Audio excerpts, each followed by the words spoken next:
Саламатсыздар ма, құрметті білім алушылар? Алматы қаласы Жоғарғы медицина колледжінің география пәнінің оқытушысы Бисекенова Жанар Сәрсенбековна. Бүгінгі қарастыратын тақырыбымыз Қазақстанның экологиялық мәселелері.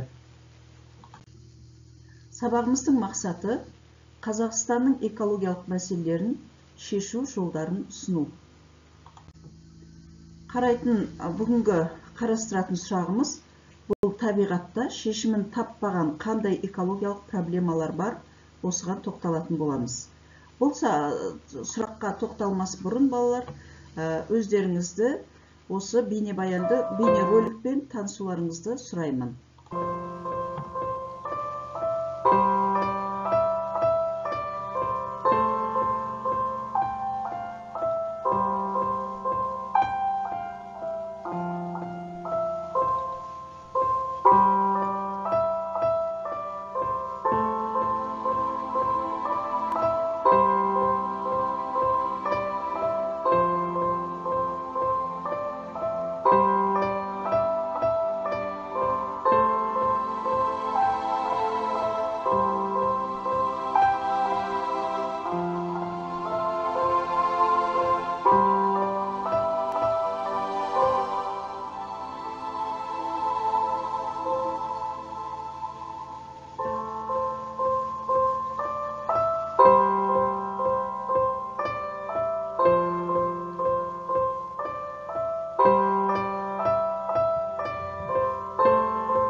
Жалпы балалар, Қазақстан үшін қауіпті экологиялық факторларға не жатады? Бұл бірінші, дамушы өндірісте мамандану, өндіріс көлемі және соған байланысты техногенді қалдықтар көлемінің ұлғаюы, шаруашылықты жүргізу тәсілдері, жаңа технологияларды қолдану ерекшеліктері, және ресурстарды кешенді пайдалану, аумақта халықтың қоныстану деңгейі, халықтың тығыздығы, сол сияқты қала проблемалары, белгілі бір аймақта табиғат кешендерінің бұзылуы, жер телімдері мен ландшафтылардың бұзылуы, жалпы бұл республиканың негізгі экологиялық мәселелеріне жатады. Сол сияқты ауыл шаруашылығының экстенсивті дамуымен байланысты шамадан тыс мал жаю, құрғақшылық аудандарда қарқынды жер өңдеу. Сонымен бірге су тапшылығы, табиғат ресурстарын тиімсіз пайдалану, суармалы егістік көлемінің артуымен байланысты. Қазақстанның оңтүстігіндегі ұсақ және ірі өзен бассейндерінің су тапшылығы, мысалы Іле, Сырдария, 10 жыл ішінде Арал теңізінің ауданы мысалы 2 есе қысқарды. Тура сол сияқты балқаш мәселесінде алсақ болады. Өйткені табиғат ресурстарын тиімді пайдаланбағандықтан егістіктің дамуы шұғыл шаралар қолдануды талап етеді. Экологиялық тепе-теңдікті сақтау мәселелерінің негізгі бағыттары қандай екен? Бұл халықаралық келісімдердің жүзеге асуы, қоршаған табиғи ортасы жағдайының сапасын бағалау әдістерін, негізгі көрсеткіштер мен бақылаудың жалпы әдістерін әзірлеу, іргелі қолданбалы экологиялық зерттеулер жүргізу, экологиялық қауіпсіз мәселелерді шешуде халықаралық тәжірибені қолдану, қоршаған ортаны қорғау саласы мен елдің тұрақты дамуындағы нақты бағдарламаларды жүзеге асыру. Бұл картада балалар, сендердің көріп отырғандарың, бұл Қазақстанның түрлі аймақтарындағы адамның шаруашылық әрекеті әсерінен кері өзгерістерінің пайда болғандығы туралы карта. Бұл жаңағы өзіміз көріп өткен картада біз нені байқаймыз? Бұл жерде Қазақстанның табиғи ортасындағы экологиялық шиеленіс деңгейін байқаймыз. Жалпы Қазақстанда экологиялық шиеленіс деңгейінің 5 түрі бар екен. Біріншісі бұл апатты деңгейі. Апатты деңгейге бізде кіретін аймақтар, бұлар Арал теңізі, қазіргі бұрынғы жаңағы акваториясы, сол сияқты Алтай өңірі, Семей ядролық полигоны, Каспий теңізінің солтүстік шығыс жағалауы. Бұл жерде геожүйенің бұзылуы 81-100% көрсетеді десек болады. Екінші деңгей бұл қауіпті деңгей. Бұған біз бұл жерде геоэкожүйенің бұзылуы 61 және 80% құрайды. Бұған мысалы біз Балқаш, Жамбыл, Жезқазған, Қызылорда, сол сияқты Алматы, Қарағанды қалаларын жатқызсақ болады. Үшінші деңгей бұл шиеленіскен деңгей. Бұл жерде геожүйенің 40-60% бұзылуы көрінеді.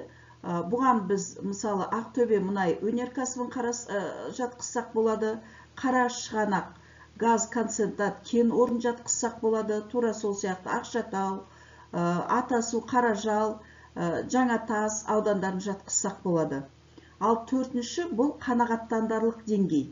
Яғни бұл жерде геожүйенің бұзылуы 21 және 40% құрайды екен. Бұған Нұр-Сұлтан қалаларын мысалы Сарысу, Қарағанды қалаларын жатқызсақ болады. Ал 5-ші деңгей бұл қолайлы деңгей. Бұл жерде геожүйенің бұзылуы 0%-дан 20% құрайды. Яғни бұған не жатады? Бұған Қазақстандағы өте аз жаңағы адамдар қоныстанған аймақтарды жатқызсақ болады. Енді балалар, бүгінгі біздің қарастырған тақырып бойынша мынандай тапсырманы орындайық. Төменде картаны пайдаланып, тапсырманы орындаңыз. Бірінші, картаны пайдаланып, экологиялық қауіптілігі бойынша апатты деңгейді аудандарын анықтаңыз. Екінші, экологиялық қауіптілігі бойынша апатты деңгей аудандары туралы ақпарат жинаңыз. Үшінші, апаттық салдарына баға беріңіз. Сол сияқты екінші тапсырма, бұл экологиялық жүйенің бұзылу дәрежесін қандай көрсеткіштермен анықтауға болады деген сұраққа жауап береміз. Қорытындылай келе айтатын болсақ, адамға қолайлы орта жасау мемлекетіміздің тұрақты даму мәселелерінің бір бөлігі болып табылады. Мәселені іске асырудың негізгі жолдарының бірі қоғамды экологияландыру. Бұл ұсынысты барлық қазақстандықтар, әсіресе жастар қабылдауы керек. Қазақстанның экологиялық тұрақтылығы бұл барлығымыздың болашағымыз. Осымен назар қойып тыңдағандарыңызға рахмет. Осымен сабағымыз аяқталды.